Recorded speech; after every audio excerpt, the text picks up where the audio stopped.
Now that we know how to balance the half reactions, we're going to use that knowledge to balance in a full redox reaction.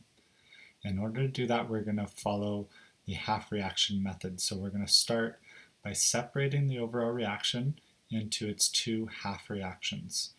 Look at the elements and atoms in each type to separate it into its oxidation and reduction reactions.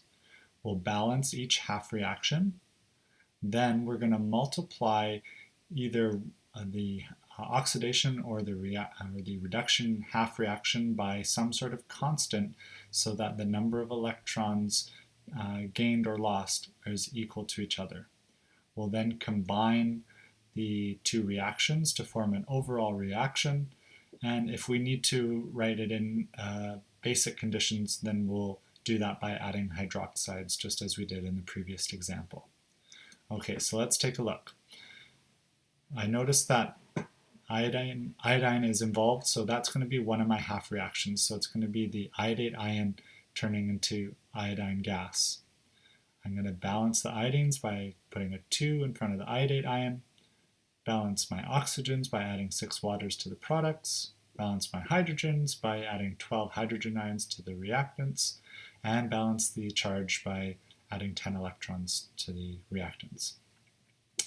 The other half reaction involves the bisulfate ion converting into sulfate ion.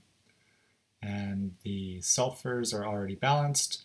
My oxygens I'm going to balance by adding 1 water molecule to the reactant side. I'm going to balance my hydrogens by adding 3 hydrogen ions to the products. And finally, I'm going to balance my overall charge by adding 2 electrons to the product side. Next, I want to make sure that my electrons are the same lost as they are gained. So above, I am gaining 10 electrons, which means I need to lose 10 electrons below. So I'm multiplying everything by a constant of 5, by a coefficient of 5. So my overall reduction reaction should look something like this. It's not going to change. My overall oxidation reaction will now be 5 waters plus 5 bisulfite ions yields 5 sulfate ions, 15 hydrogen ions, and 10 electrons. And so this is what we want. We want our electrons to be the same here. This number gained must be the number lost. So I'm going to cancel those number of electrons out. And I'm going to add my two reactions together. I'm also going to cancel out my hydrogen ions as they're present on both sides. So I have a net of 3 hydrogen ions on the product side. And I'm also going to cancel out my waters as they're on both sides of the reaction. I have a net of 1 water molecule on the product side.